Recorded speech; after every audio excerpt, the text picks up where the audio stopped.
h2K will be sending Giants to the regional qualifier and will be advancing to face Origen. I didn't expect h2K to show up so strong. Wow, he's jumped in and he's taken so much damage, and Ryu stays alive. Going 3-0 against Giants was a huge confidence boost. I do think that h2K is definitely better than they were in the regular season, so therefore we have to look out for them. This time, if we go to our games, we have a good chance to win against Origen. Niels jumped on by Lulex. Does he have the damage? Condemn against the wall. Yes, he does. Niels is unstoppable. If confidence means that I just go into the game and I'm not afraid of who I'm facing, then yeah, we're confident.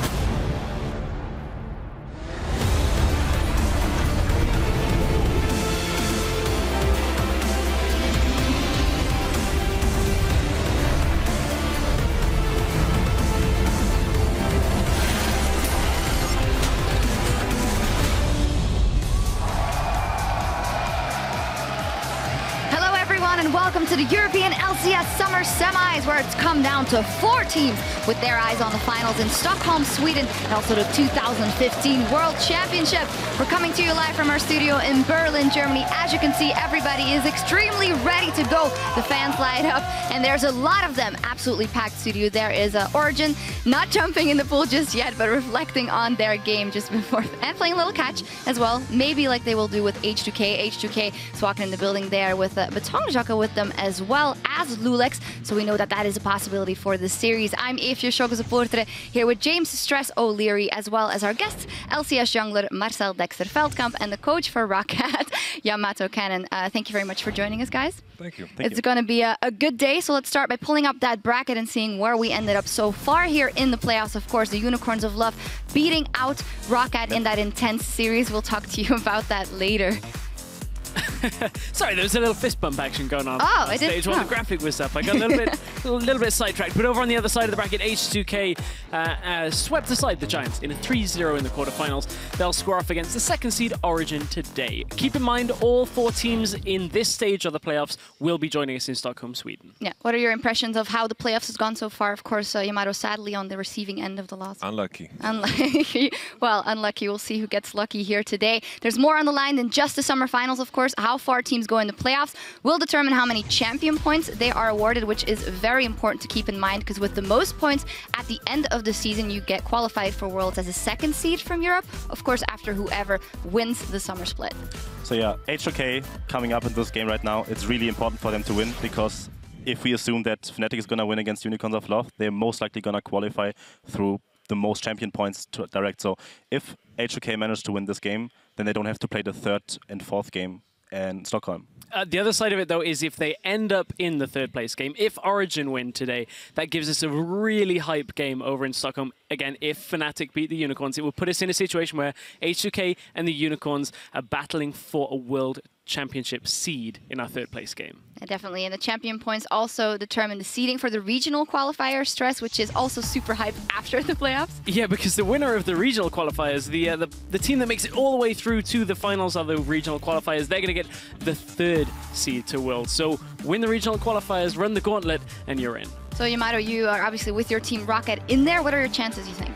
I feel we have a big advantage as the other teams are actually playing still. We have some weeks to prepare. We see all the strategies. So I think we have advantage in that regard. But I also feel that we were kind of warmed up in regards of best of 5s, simply because UOL was the first best of 5 we ever had as a team. And I think coming into the gauntlet, I feel pretty confident. All planned, just going to run the gauntlet and do it that way. Okay, yeah. Well, we'll see. Well, with those points in mind, today's matchup between the 2nd seed Origen and 3rd seed h2K has massive implications, as said. And then following that best of 5 here in Europe, the North American LCS kicks off with their first semi-final between Counterlogic Gaming and Team Impulse. And with such a wealth of perspectives on the analyst desk this week, we want the open the floor to you. Send your LCS playoff questions at LOL Esports with the hashtag AskTheDesk, and we'll see what you want to know later in the show. Now, we're going to dial in on the matchup at hand between h2K and Origen, our very first semi-final. And, well, 2 teams who were challenger teams in the beginning of the season as well, but have both gone through such tremendous growth. What is your opinion on just, in general, the way these teams have grown from challenger to this? I think OG coming into the split was really... I think they exceeded all expectations because they went pretty much undefeated until they faced Fnatic. And then they had a slight dip into performance. We beat them, actually. I'm sorry, I forgot it. Yeah, but no, but coming into the split, OG was pretty strong. Then had a slight dip in performance, but I think right now in playoffs, where h2K and Soaz have been performing all the time, I think this is where they're gonna show up again. So I expect OG to come out strong today. In regards to h2K, I think when they actually started to play, I think they had the most intelligent approach to the game. They tried to play the most consistent way possible from the start. It didn't work out in the start, but as you kind of learn to play in the most consistent way, the final product is going to be the best possible. And with that approach, I actually enjoy what they did and how they've actually grown throughout both splits. Well, we'll see how they turn up today. Before we go any further, let's run down the lineups rather, starting with h2K on the blue side for Game 1 with Odoamne, Lulex, Ryu, Hjarnen, Kissing, and their coach Prowley. And on the other side, OG, starting at the red side for Game 1 at least, Soaz, Amazing, h2K, Niels, Mithy, and their coach Leduc. You mentioned on the strategic approach of h2K to the game. Dexter, if there is one thing that you feel like OG is better than h2K or h2K is better than OG at, what would you say it is? I think from a jungle perspective, I think OG probably has a slight advantage here in that matchup because I think Amazing is just right now, he's performing a bit better, I think, than Lulex right now. I'm not sure how good he stacks up against Betongnjokke, but I would say that Amazing has the advantage over both junglers. And in terms of bot lane, I think we have a slight advantage towards OG too, but I think Yamato can expand on that thought. Why? Well, pretty much when I'm thinking about the bot lane matchup right here is the fact that Origen, I feel they have a wider depth in their champion pool. I think individually they're pretty equal, AD carries and supports, but I feel the depth of their champion pool on Origen's side is just a huge advantage, simply because they've shown up with a Vayne against the Sivir, which is like a counter matchup in some regards. And I think h2K tends to blind pick their bot lane very often with the Trish blind picks, and I think that's very dangerous against Origen.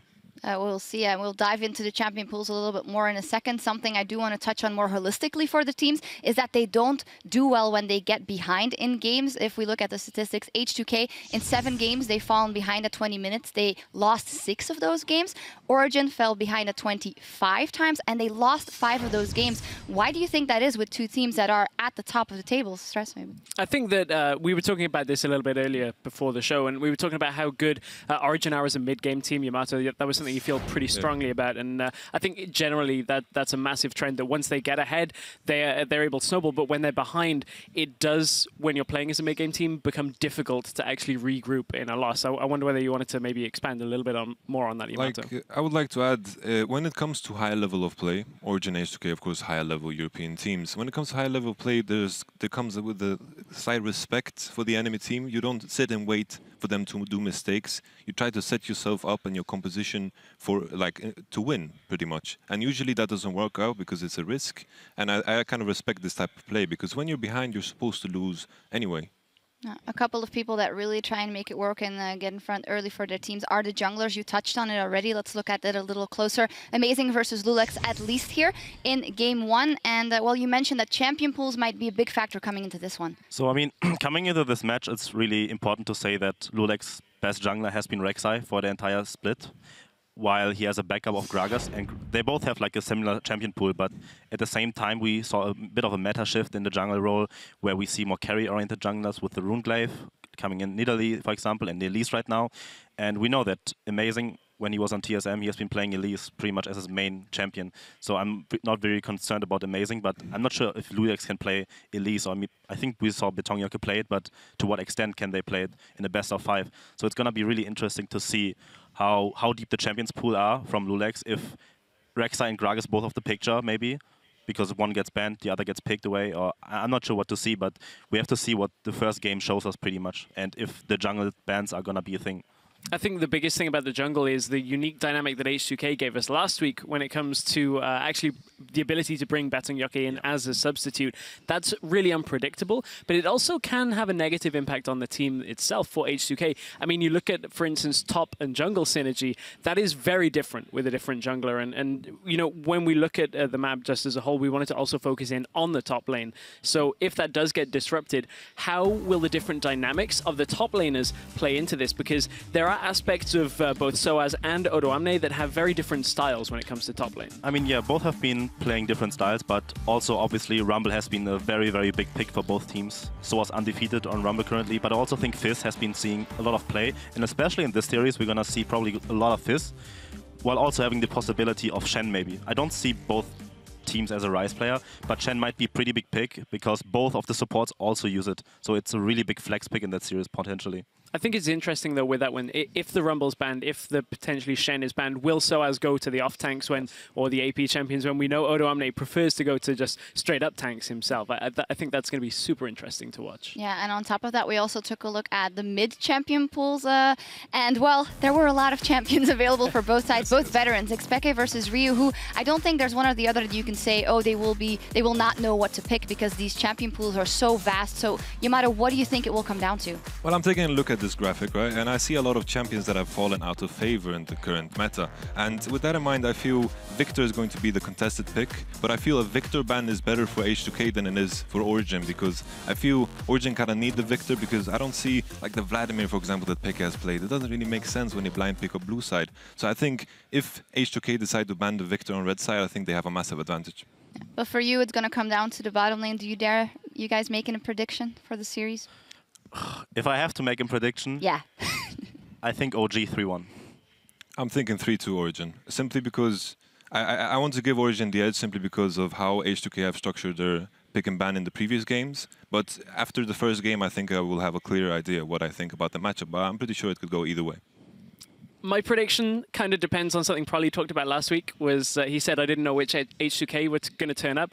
Not exactly the safest thing for your coach to really say. If you're a fan, that's a little bit worrying. If h2K show up and they're the top form, I think h2K can take it, but it'll be 3-2 if it is the h2K that we saw in Spring Split. Yeah, we'll see how everything comes into play. We'll also keep a track of all the picks that are available and how the matchup unfolds. But for now, we're going to send it over to Pulse for some insider insight into our semifinals.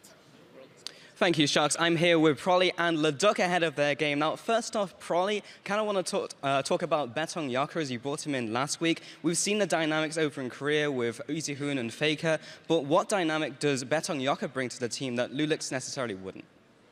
Well, they both have two, actually really different playstyles and champion pools that complement the playstyles. So it's actually pretty nice because if we feel like the game really kind of needs a change, we have that option because they're just a lot more different than, what you'd think. Yeah, diversity, I like it. So, Leduc, in this matchup, you have a 2-0 head-to-head over h2K. Now, how do you think this matchup is going to go? How has your preparation been? Have you been focusing on h2K or just yourselves when you've been coming into this game? Our preparation was definitely focused on ourselves. This also has to do with the fact we played h2K in week 9, so we haven't practiced against them for more or less over a month. In the series against Giants, there was also not that much information you could get out of them, so it was fairly pointless to focus the preparation on them. Yeah, as long as we play our game, I think we're going to be fine.